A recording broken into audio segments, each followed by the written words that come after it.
Welcome, and thank you for joining us. Thank you for joining the Sage Intacct product tour for growing SaaS companies. My name is David Apple. I'm head of the SaaS and software vertical here at Sage Intacct, and joining me is John Flum, our principal sales engineer. John brings a fantastic background, and he was previously a finance practitioner, so he understands and relates to what your day in the life looks like, and is also going to share with you a fantastic way we could change and improve what your day in the life looks like today. We've had the great fortune to interview hundreds of our customers, and it's shown 4 big megatrends that are likely affecting you and how we design the product to make your life easier. First off, the move from on-premise to cloud. Second, the transition from being transactional minded in how you run the business into thinking about the entirety of the relationship and subscription. But then underneath that, financially in your revenue life cycle, transitioning from thinking about the world via sales orders, like some other cloud financials force you to do, and they're starting to think about being a native contract option. And your entirety of the contract relationship all being managed in one big object. And this transitions for you into cash flow from being reactive and just invoice driven in your billing into being proactive and have all of those transactions tie back to the contract master, which allows you to be even more advanced in your cash flow, which all the impacts that it has to DSO, cash flow, and revenue recognition. We work with our board and what they guide us on what a great company looks like. On the left-hand side, qualitative inputs. On the right-hand side, quantitative outputs. And that there's a lot that goes into culture with leadership. There's a lot that goes into product with differentiation, strategic modes. There's a lot that goes into sales and marketing and community with your platforms and ecosystems, and then getting everybody marching the same way. And the best way to do that is to get data to people, so it's not opinion or conjecture, but it's information that everybody can share and think about. Classic outputs on what the 5 C's, the best of 5 C's are out there. Share revenue growth, your MRR, EBITDA, keeping churn down, running a real good unit economics, what your CLTV and CAC ratio look like, and doing all this in a real capital efficient way so you maximize the cash that you have on hand. And when you do this right, you're able to produce this beautiful dashboard. This is what we empower you to do by running this great financial process. You get this digital board book with the core SaaS metrics you can see that are on the top. CMRR, ARR, second row down, churn, both on a customer level and a revenue level, the amount of renewal that you got out there, both in the kind of trigger-based as well as the graphical view, so that everyone in the company can see the data, which allows you to move from arguments over who's right into we've got the data, so let's now have a shared consciousness in how we're interpreting this and make our decisions so we pivot faster, so we maneuver against our competition better. So we know where to put extra dollars into either product or customer success or whatever area may be. That's the decisions we want to help you as the finance leader be able to provide to the company, because that's where the real insights and the fun part of the job is. And here is how we do it. It's right there in the middle, the big shiny green button, the contract master, the contract object. We'll help you take in the data from Salesforce, from ourselves, from perhaps in-house tracking system that you put in place, and manage all of those transactions against the entirety of that contract relationship. Doing this and having them that put in with what are your billing use cases against item masters that you have allows you to automate billing across a wide swath of subscription scenarios to be able to do the add-ons and upsells, and hopefully not too much downsell, but we can do it for you.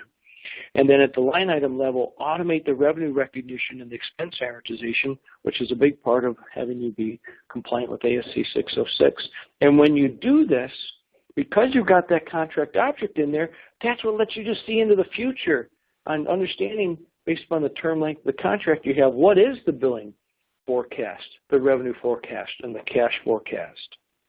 And the beautiful thing about us is we do this, or we're special in how we do it, that all the subscription billing vendors are limited, that they only help you with the billing. They don't help you with the actual general ledger and all the financial reporting that you've got out there. Similarly, other cloud financial products are forced because the order master is the core of their suite. that they force you to think if you're going to do contracts that it's getting pushed out to an extension outside the system, which creates even more of a conundrum and complexity in how you manage the data and thus the reporting, which doesn't eliminate the problem that you're trying to solve. We thought a lot about this in our product, a lot of great customer feedback and investor feedback. That's what led to this layout that we've got here. And over time, we've seen this SaaS process automation lifecycle happen with the stage on the left-hand side, time on the bottom. It has some nuances and change if you're high ACV or high volume or another model. But in general, this is directionally correct that there's a set of processes you're going to mature over the period of time in a certain order. And we can help you through all these into IPO and well past IPO. We've done it for many firms. So we've got 3 chapters that we're going to help you with in all this that John's going to lay out with you. First, quote to cash, showing you the Salesforce integration. Chapter number 2, contract to cash workflow with how we help you manage into ASC 606. And then third, one of my favorite parts, I just shared a moment ago, is having all this automation then lead into having great SaaS metrics and GAAP reporting via the digital board book in our reports. So with that, we're going to transition over to the product tour. Get ready, strap in, we're real excited, let's go. Quote to cash with Salesforce integration. So to set the stage a little bit around this is, if in building your true quote to cash, as your company grows through that life cycle we just talked about, the volume and complexity increases. And manual efforts can get in the way and really slow down handling, being able to deal with that volume, which is why we built this integration. So it allows sales and finance to work together to get that complete contract and revenue and cash life cycle that we just laid out. We're going to have a little figurative of the narration behind this of a great SaaS leader, Emma. And Emma's going to be managing her opportunities in Salesforce. When that deal's closed, by using us, that contract information gets automatically sent to us in Sage Intacct, so that finance can know what came off the order and do the billing and the revenue recognition processes. Again, having that automated, but being able to put in checks and balances where they want, and sending that detail back to Salesforce so that Emma, when logging in, can see the status of her customer accounts in Salesforce. Here's another pictorial graphic representation on the left-hand side in Salesforce, that opportunity object turned into a contract object, and then moving into the Sage Intacct contract object, and then underneath that, additional add-ons and upsells occurring, and thus ability to be able to handle the billing and the revenue. So with that, I'd like to transition over to John and showing it come alive. So John, take it away. Thank you, David. As you were laying out, and as we're going to go through and see in product today, sales folks manage their opportunities in Salesforce, and when the deal is won, new subscription contracts automatically make their way to Intacct, where the finance team can pick them up and start the work on downstream processes, such as billing and revenue recognition. This is facilitated through the Intacct Salesforce integration, which is a managed application between the two companies, going back a long history between us, going back to 2006. And it is a managed application on the Salesforce App Exchange. So what this means is easier administration and maintenance for you over time as your organization grows, scales, and changes. So up front, getting set up and running on the Intacct Salesforce integration is just as easy as configuring both sides. So there's a component of the configuration that takes place in Salesforce, allowing you to tailor the integration to how you might be using Salesforce specifically in your organization. What are the critical points at which you would say perhaps opportunities at a closed won stage are those that are ready to be synchronized over to Intacct? What other key pieces of data are important to you in your Salesforce instance? Are you managing your renewals out of Salesforce as well as your new sales and upsells and add-ons that we also want to go ahead and synchronize and move between Intacct and Salesforce? So there's the component of it related to Salesforce, again allowing you to leverage Salesforce's flexibility and tailor your sales cycles to how it is that you engage with your customers. But then there's also the Intacct side of things as well. So there's another configuration aspect to it on the Intacct side that gets into the key pieces of data that are going to go back and forth. Things like your accounts, your contacts, and very importantly, your products. So as we'll see, Intacct and Salesforce working together to bring this automation of data flow back and forth between the two systems and taking into account the flexibility that needs to exist. Perhaps there are critical elements related to certain objects in your Salesforce instance that you want to bring over to Intacct beyond the basics of name and address. You can establish those custom mappings in real time between your Intacct instance, your Salesforce instance, and then designate which way the data should flow. Is this information that's coming from Salesforce to Intacct? Is it information that's going to be managed by the team working in Intacct that should be updated in Salesforce? Or is it something that potentially might be managed bidirectionally and whomever is responsible for managing the record in their particular system of comfort is doing that, knowing that it's mapped back and forth to the two critical systems in the quote-to-cash cycle. One of the critical components to that, obviously, is the products and services that you sell. And so as these are mapped to Intacct and Salesforce, it's not just about making sure that we have a reciprocal record, but it's how do we also help automate some of the downstream aspects of it. So as our products are set up and established in Intacct, we can be mindful of the downstream flows for those particular aspects of billing, revenue recognition, et cetera. So as we've set up, in this case, our item 110, our extension pack, that might be something we add to our deals. Part of that setup of that item is to go ahead and start to designate, how do we typically bill this? How do we typically recognize this? This allows these values to default in, be managed by the users throughout the cycle, whether that's the sales or sales ops team in Salesforce, whether it's the finance team as this transaction lands in Intacct, but the ability for these to further enhance the workflow on both sides. So as we see here, our extension pack, noting billing for a year, we would see that same thing reflected if we were to look at a particular opportunity in Salesforce showing the use of that particular data. So an opportunity for Dickinson PLC that might have that particular product on it would reflect those values as they were designated in the setup, mapped over with the ability to change it. So that billing template being effective for 1 year, but needed, available to be changed if it were to make sense to. So what this does is it allows those users who are primarily working in Salesforce, managing those opportunities, associating those opportunities with contracts, and those contracts ultimately becoming subscription records over in Intacct to be managed for the billing, financial, recording, reporting activities, to do so with a high level of automation, high level of oversight, and visibility across the organization. Now, one other key element that the Salesforce Intacct integration brings to it throughout the course of this is the notion of collaboration.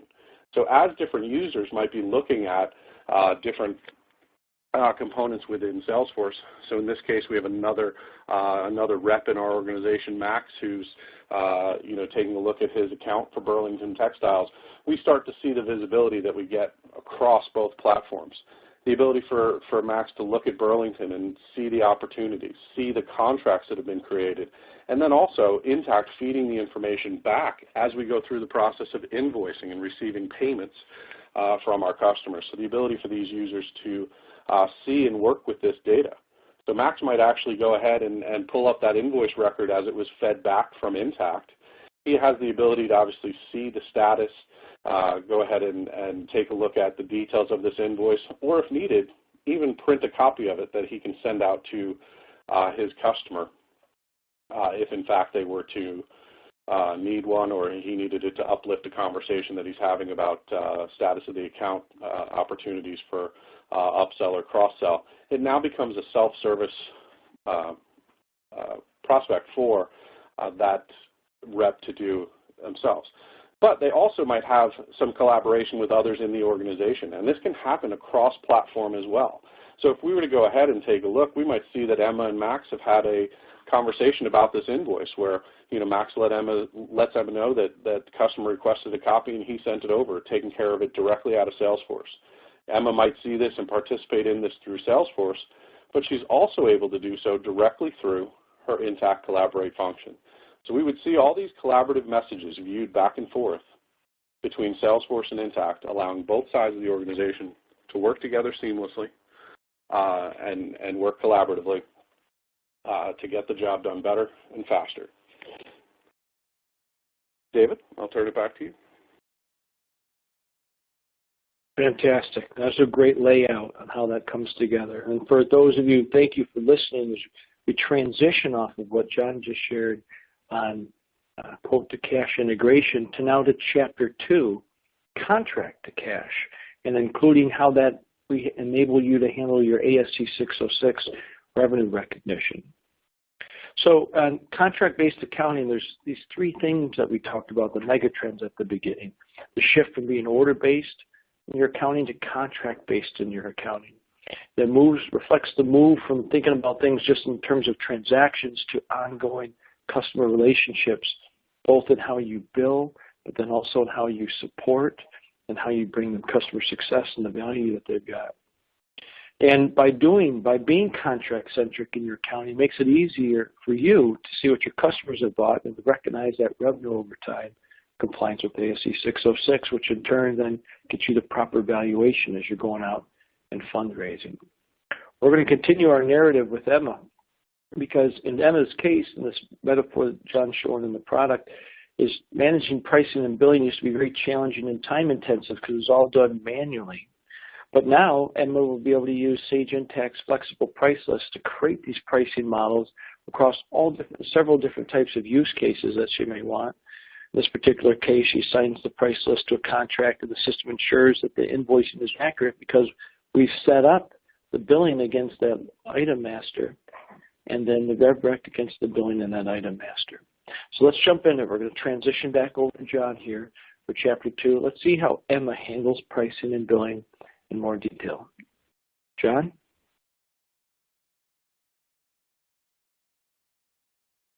Thanks again, David.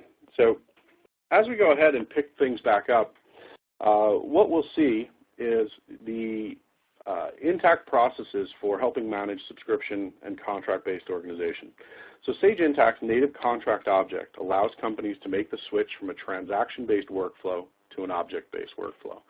This is especially important to companies subject to new guidelines under ASC 606, which might require more stringent tracking of deferred revenue and recognized revenue across different designations than previous. Perhaps you need to take a deeper look at your unbilled versus your billed and your paid statuses. How much of our revenue is substantiated by cash versus just how much of it's out there in outstanding invoices? How much of our deferred revenue is substantiated by cash versus just simply what we've invoiced? Or how much of that have we simply not even billed yet and is sitting in a backlog? Furthermore, using a contract object to manage your lead to cash workflow gives you unprecedented visibility into these designations for each individual component of the contract. So being able to see perhaps a subscription element from a setup or services engagement, an add-on component that might come in over time, a usage element that's being billed in arrears as your customers process a volume of transactions or use certain levels of service. And you need to track and manage that.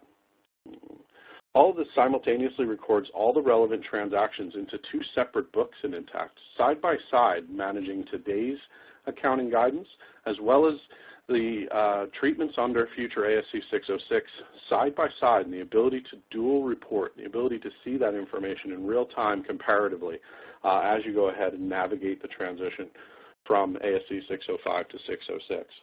How this really starts to take shape is if we were to have, for example, a contract in Intacct, and this contract may have come from a CRM system such as Salesforce through something like the Salesforce Intacct integration. But the key here is this is the one place where we're going to go ahead and manage our relationship with that customer. Whether we're looking at the initial sale, whether we're looking at add-ons that might have happened during the initial term, or it's Intacct tracking renewals off of that information in one place, you don't have to string together multiple orders, multiple transactions by yourself anymore. This is all going to be contained underneath the contract outlining the key elements of who we're dealing with, the terms of the agreement. As you'll note across the top, tracking some both high-level as well as detailed financial information, as we'll see shortly, about where are we in terms of contract value, invoicing, cash receipt, outstanding amounts as well. All of that being driven by the detail that's coming from the different individual elements of this. So as we scroll down and take a look at our contract lines, for example, we can note all of the different products or services that have been made components of this contract. And each of these may have individual treatments as you've agreed with your customers, perhaps for how you're going to bill it, when you're going to deliver it, when are you going to start recognition on these items. What's the nature of pricing? Is it a fixed price? Is it something perhaps that's driven by, again, quantities and usages? Perhaps those quantities and usages have tiered or stepped up pricing. The more you use, the less you pay type of agreements. All of that automated within the billing price lists associated to the contracts, and then the setup of the individual items. Perhaps you have services engagements as part of it where you need to bill the respective time and materials from your service organization. Each one of these different elements underneath this contract allows us the flexibility to do just that and to see those types of information. It also allows us to manage separately the activities of billing from recognition of revenue. So we may note here under each of these individual items, as they come in and land in Intacct, automation around billing or revenue might kick in. From a billing standpoint, we may bill this one time. Intacct's still going to create and manage a schedule for when we're going to actually, in fact, bill that. That template or that schedule will actually translate to a setup of specific dates and line items, in this case a one-time event of the $90,000. But perhaps that information is going to be recognized in or over a different term, I should say. Perhaps we're going to look at that as on a straight line basis for current revenue guidance. So that $90,000 we're going to bill, we're going to go ahead and recognize over the life of the course of the subscription. Maybe that line item would have some different treatment if we were going ahead and looking at ASC 606 guidance. So instead of a straight 7,500, we might be looking at more of a daily delivery because that's the guidance we have on the adoption of 606 for this particular line item. So each individual element of the contract bringing with it the ability to separate the revenue components from the billing components. And again, some things might be related to different elements perhaps of service engagements that are tied to getting this subscription up and running for your customer. You can go ahead and associate this particular contract with a project. And now your services engagement teams are out there tracking their time, tracking their expenses as they go ahead and deliver those different individual services. We might have quantity-based items designating that we're going to go ahead and wait for some usage elements to come in against that contract. So we can go ahead and designate different billing amounts. How is it that we're going to go ahead and manage the different components of each individual line item as it lands on the contract within Intacct. We'll see in a moment how this all comes together for the functions of things such as invoicing, but while we're sitting here, we'll see that all of those different events are going to be tracked for us in detail underneath the contract. So if we were to pull up, for example, the transaction history of this contract, what we'll note is the different events that occur from the creation to the invoicing, perhaps to recognition, to receipt of payment. All of these different events within Intacct, all generating individual journal entries to track what was the activity that occurred and what should the accounting impacts of that be. Not only is it tracking how much did I bill or how much did I recognize, but automating those movements between those unbilled, billed, and perhaps paid buckets as well. So at any point in time, not only can you see the transaction details, but if you were looking at this information at a higher level, it can all be summarized for you as well. So always giving you that snapshot of where am I on this contract, and looking again at the contract as a whole to say, under the guidance of ASC 605 in Journal 1, where am I from an unbilled, billed, and paid standpoint for both my sales revenue and my deferred revenue? Seeing that potentially for each individual line item as it designates down below. And then the same information will be available for purposes of side-by-side ASC 606 reporting as well.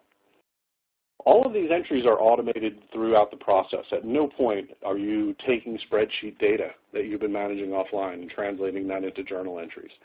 The idea behind the contract object, the automations of billing templates and revenue templates, is to really put you in the position of managing to the exceptions at any point in time that you need to make edits or modifications to the terms of the contract, you can simply step into the middle, perhaps change the timing of revenue events, perhaps put things on hold and resume them, update billing schedules for revised agreements, etc. Invoices as they are created, and we'll see the process momentarily, also a part of the historical element of the contract. So we'll see here that we've had a large upfront invoicing for getting our subscription started, and then some periodic invoicings over time. Again, highlighting that ability for different terms to exist underneath the individual contract elements that might go ahead and actually exist out there. Now, as we take a look at how does this translate to some of those events like invoicing and revenue recognition, we'll go ahead and take a look at our generate invoice process for this particular contract. So if we were to take a look, for example, at perhaps we want to generate our invoices as of the end of November, and in our case, we'll go ahead and we will filter ourselves down just to that particular contract that we were working with.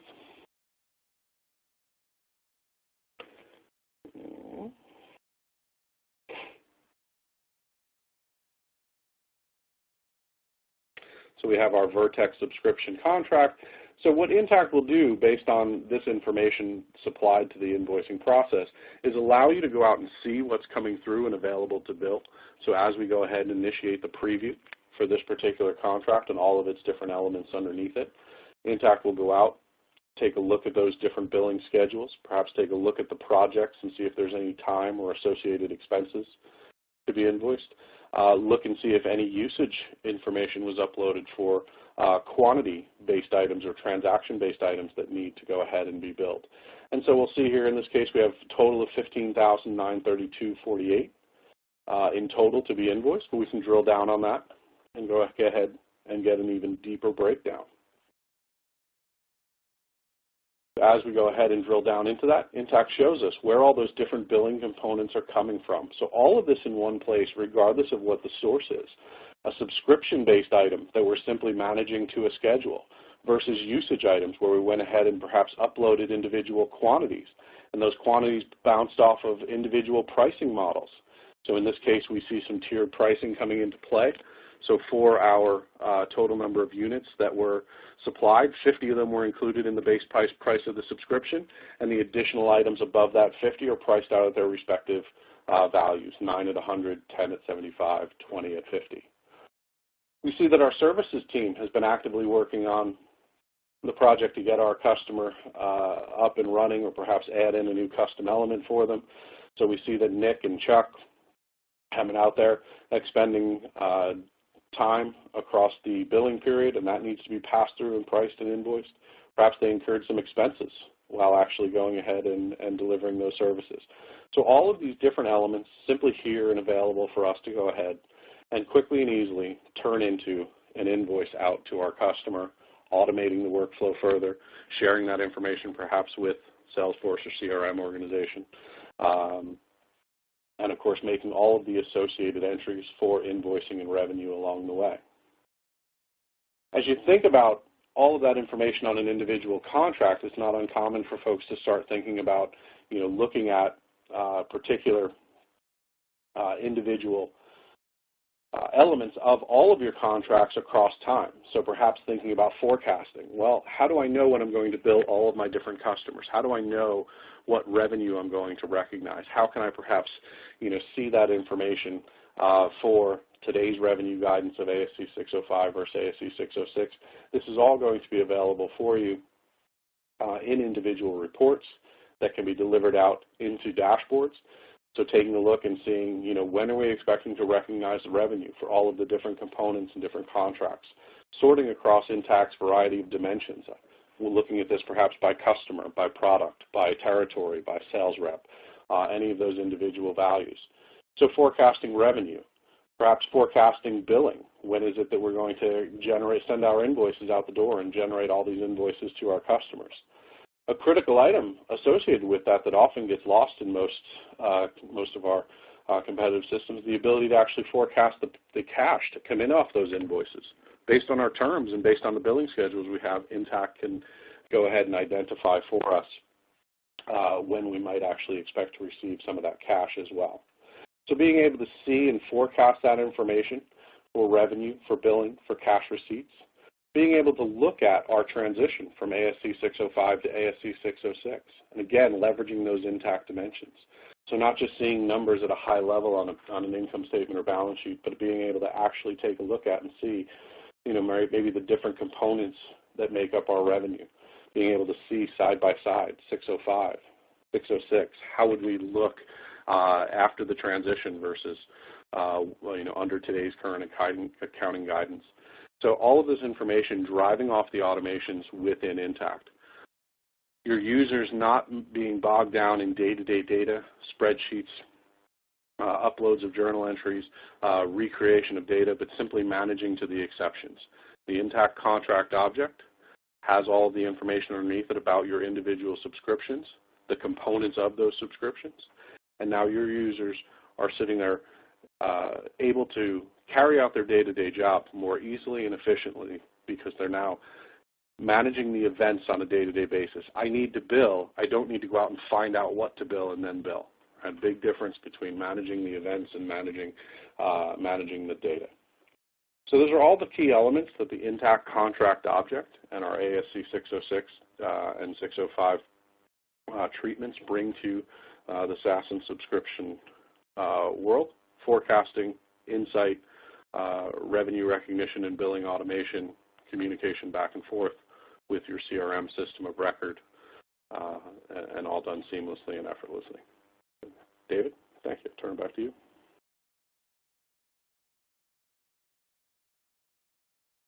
It truly is fantastic, everything you just laid out for everyone, John, on how these pieces come together and how you automate managing the contract and how it's different from the firms that only do subscription billing that lack the ability to have the general ledger or only do quoting and lack the ability, the general ledger, or even some of the other cloud financial products that are out there that are stuck in being order-centric. Having this complete solution ties the whole kit together, and then for you, our listener, making your life so much easier by getting you out of manual work. In that last example John just said, trying to figure out what to bill and then billing it, to allowing the system to bill it with putting your own governance and checks and balances in there, and producing the reports that you need to see at the end.